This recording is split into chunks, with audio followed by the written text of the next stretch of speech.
Hi, welcome back to the workshop for episode 43 of the Great Guitar Build Off 2022 build. And in this episode we're going to allow the lacquer a little bit of time to cure by stepping away from that and concentrating on the fretwork for a little while. Okay, so back on with this build, and what I'd really like to be doing now is getting this lacquer on the top rubbed down and polished up. However, it has only been on kind of a day or so, so while it is dry to the touch, it's still very soft. So I'm going to hold off doing that for as long as I can, which admittedly won't be very long, but allowing this to cure a little bit longer does give us the option to move on with another part of the build, and that is to get the fretwork sorted out. Because if you remember back to when we did this, literally all we've done is knock these frets in. They've had no dressing or leveling or anything whatsoever. Hopefully they won't need too much, but you never know with these things. Only takes one bad fret to ruin your day. So to get started on this, the first thing we need to do is locate the adjuster, which handily,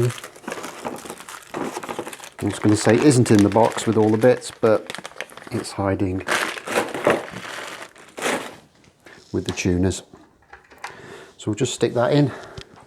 We'll get one of the little adjustment bars and notched straight edge, because the first thing we need to do is just get the neck dead straight, and you might be able to see there, that is rocking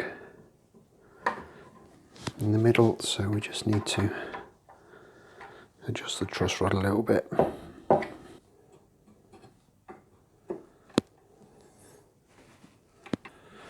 I think I just need to put a tiny little bit on.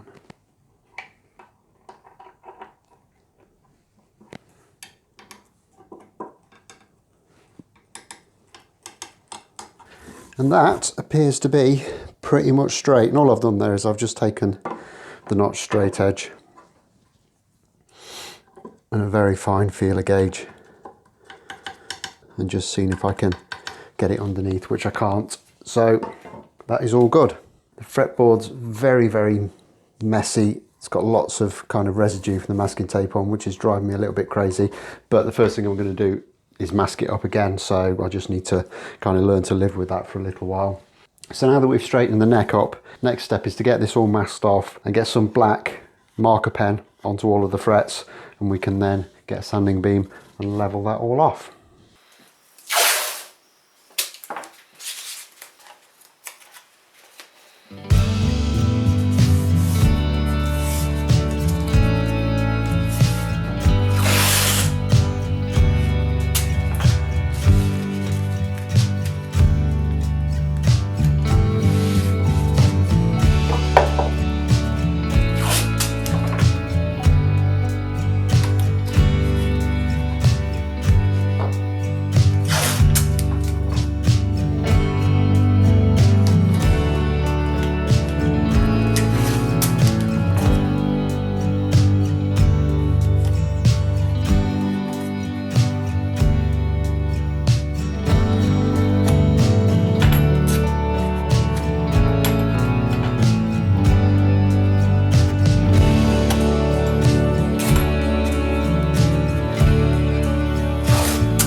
Okay, so with those all masked off and blacked up, I'm now just going to take my levelling beam. I've got two grades of paper on here. I've got 220 on one side and I've got 320 on the other. So hopefully that should give me a nice smooth finish once we've done. And it's just a question, without putting too much pressure on this, just taking some passes along the length of the neck.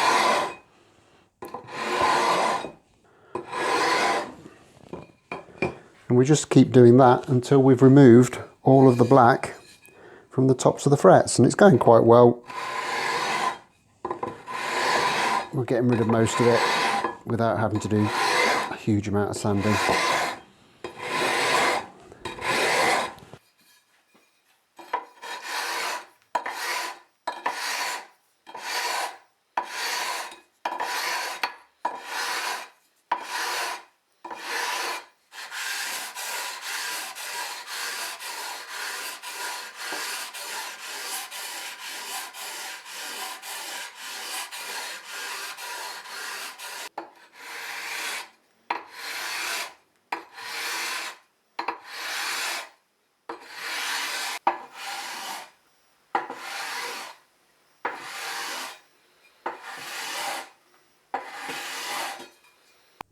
That's the frets all levelled off now, but it has left them kind of quite square in places.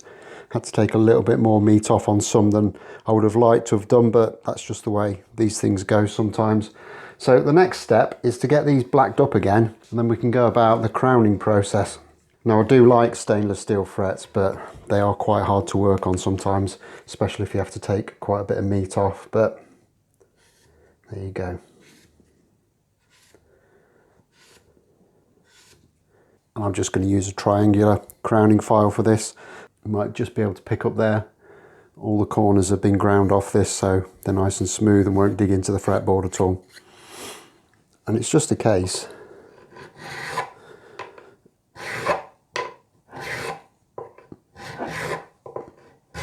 of working the file across the fret just to reintroduce the profile that we've flattened off. And some will take a little bit more than others because we've ground them off a little bit more than the rest, but what we're ultimately aiming for is to just leave a little thin black line right down the middle of each fret.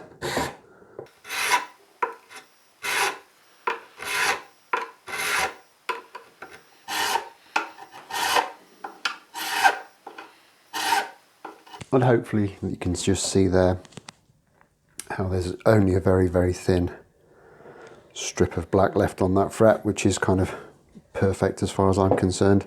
So the next job on these that we need to do is just to get these fret ends rounded over. And you might not be able to see, but they're kind of chamfered a little bit at the moment, but we need to make that a lot rounder. And basically I like to get them to the point where you can't really feel the fret when you're running your hand up and down the fretboard. And the way I like to approach these is just with a small fret end dressing file, again from Crimson. And always make sure I have my magnifiers on to do this job. And it's just a case of working the fret end into a more hemispherical condition, and then just clean that up with a little bit of wet and dry paper. Initially I'm just using a bit of 180, but I will then go through the grades with these once I've got them all into the shape that I want them.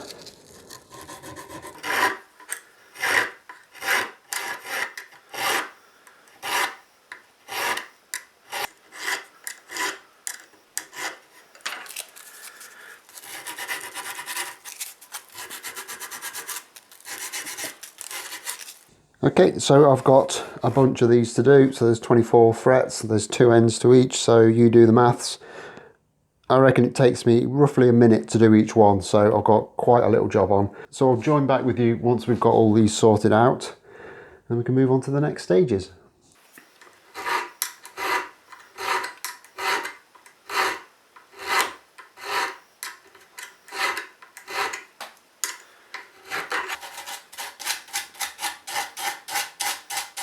Okay, so now we've got those frets to that condition, we're getting somewhere close with them. So the next stage is to get the old fret erasers on the job and to just start giving these a bit of a clean up with them. I use 4 grades of these fret erasers. There's a coarse, a medium, a fine, and then a super fine. And all we're aiming to do is to just get these to the point where there's no more scratches left in them and they're ready for a little bit of polishing with a Dremel.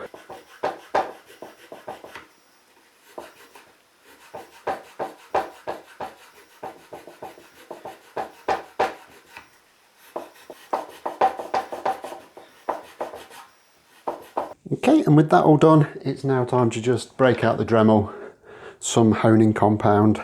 I sometimes use Autosol chrome polish for this job. This is what I've got to hand on this occasion. And it's just a case of getting some of this compound onto the little cotton mop.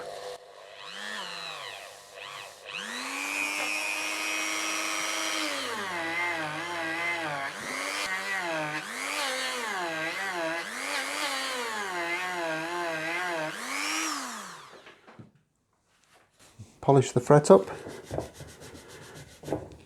give it a little rub, get the gunk off, and that's come up beautifully. And if you run your fingernail along it, perfectly smooth, fingernail doesn't catch at all, which is what I like. There is a school of thought that you could actually leave these a little bit notchy, so not so that there's divots in there, but just so that there's some of the really fine sanding marks still exist, so that when you put a bit of rubato on, it's actually kind of catching the string, and it just gives you that kind of raunchy, dirty, nasty rock and roll sound that we all kind of know and love. Perhaps I need to try that one time, because if there's one thing I like, it's raunchy, dirty, nasty rock and roll.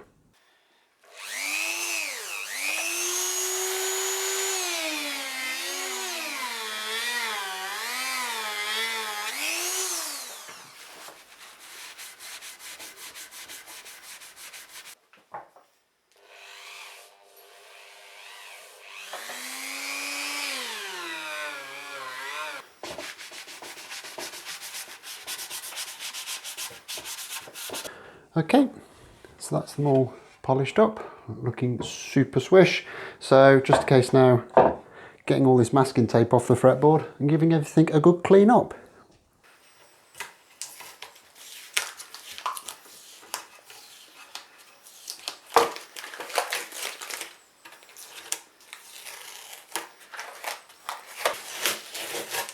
Okay, and with all that tape off, we're now just going to give it a spritz down with some fretboard cleaner.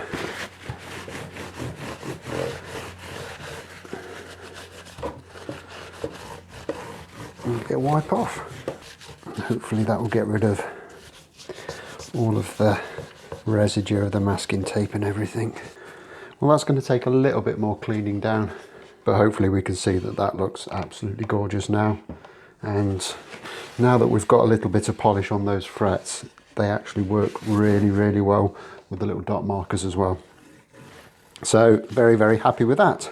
So I'll continue to do that off camera, and I will be back very soon with the next episode where we will rub the headstock and the body down and get those properly polished up to the finish that befits a guitar such as this. As always, smash that like button if you've enjoyed this, subscribe if you haven't already done so, and I'll look forward to seeing you next time. Thanks a lot for watching. Bye bye.